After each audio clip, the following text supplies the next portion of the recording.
Good evening and welcome to the news at 10.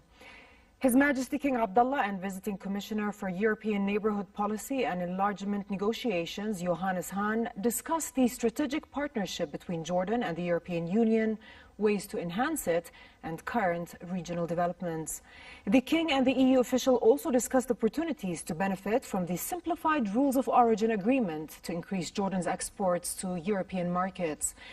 His Majesty, who praised EU support to Jordan in various sectors, also highlighted the burden of hosting Syrian refugees on Jordan and the need to create the necessary conditions for the voluntary return of refugees to their country.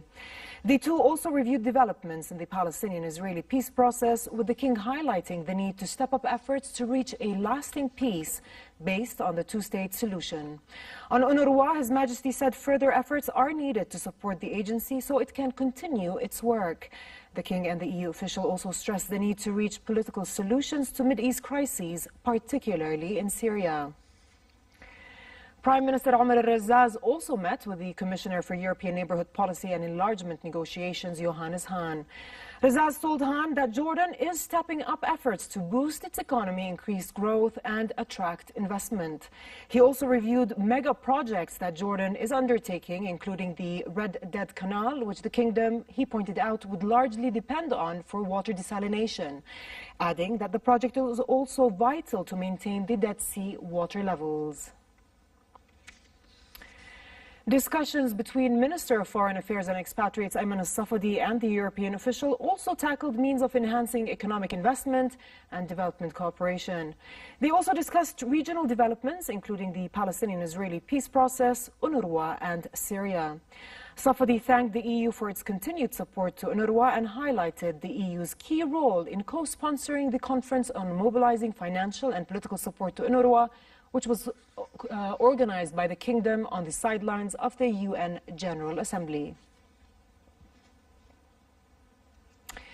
His Majesty the King also met with visiting U.S. Treasury Secretary Steven Mnuchin and discussed economic, bilateral cooperation and regional developments. His Majesty emphasized the importance of the strategic Jordan-U.S. partnership and lauded America's support to Jordan. The meeting also tackled economic challenges facing Jordan, the kingdom's various economic programs and schemes to boost growth, create job opportunities, and enhance its economy. Mnuchin, meanwhile, underlined Jordan's key role in its efforts to maintain regional peace and stability and said the U.S. will continue supporting Jordan in various areas. Prime Minister Omar al-Razzaz, who also met with the U.S. Treasury Secretary, said the kingdom is keen on further strengthening Jordan-U.S. relations in all fields. Razzaz, who reviewed the kingdom's economic reforms, also told Steven Mnuchin that he valued Washington's aid to the kingdom. The Prime Minister also said that the free trade agreement between Jordan and the U.S. provides great opportunities for the kingdom's garment exports and expressed hope to open wider scopes for other commodities.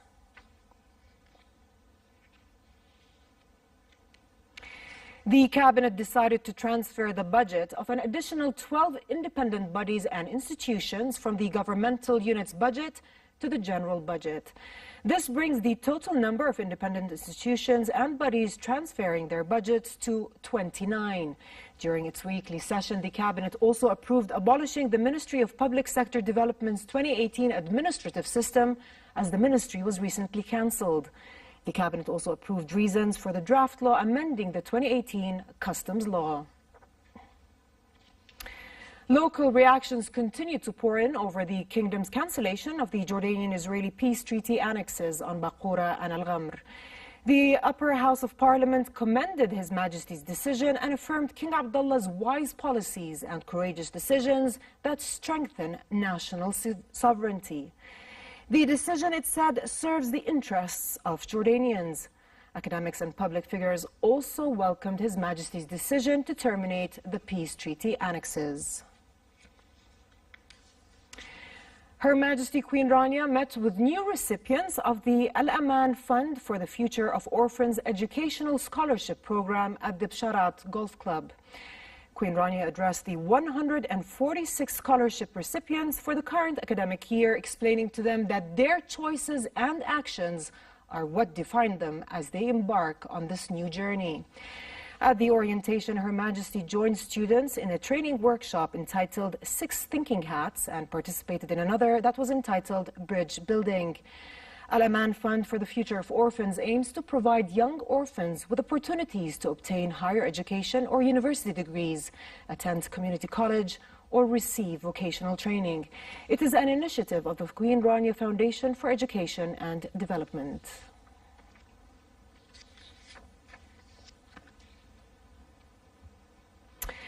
In sports, Britain's Lewis Hamilton was kept waiting for his 5th Formula One World Championship after the Mercedes driver finished 3rd in a U.S. Grand Prix won by Ferrari's Kimi Raikkonen. The victory was the 39-year-old Finn's first since the Australian Grand Prix of March 2013. Red Bull's Dutch youngster Max Verstappen finished a surprise 2nd after starting 18th in a thrilling finale, with the top 3 cars separated by just 2.1 seconds at the checkered flag. Ferrari's Sebastian Vettel, Hamilton's only title rival, spun down to 15th on the opening lap, but fought back to finish 4th. A result that means the championship remains open until Mexico next weekend. Hamilton now has a 70-point lead over his 4 times champion rival, with 75 points remaining to be won from the last 3 races.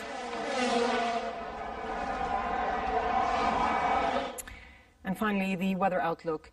Tonight will be warmer than average nighttime temperature and less humid. Scattered showers are also expected in some areas. As for tomorrow, it will continue to be warm in most regions as temperatures remain 4 to 5 degrees above their seasonal normal. The amount of dust in the air is also expected to gradually rise, while scattered showers are forecast in limited parts. Expected temperatures for tomorrow in Amman, highs of 31 degrees and lows of 20, while the Gulf of Aqaba should enjoy highs of 36 degrees and lows of 25 at night. That's all for tonight. I'm Dan Absham. Thanks for watching and have a good night.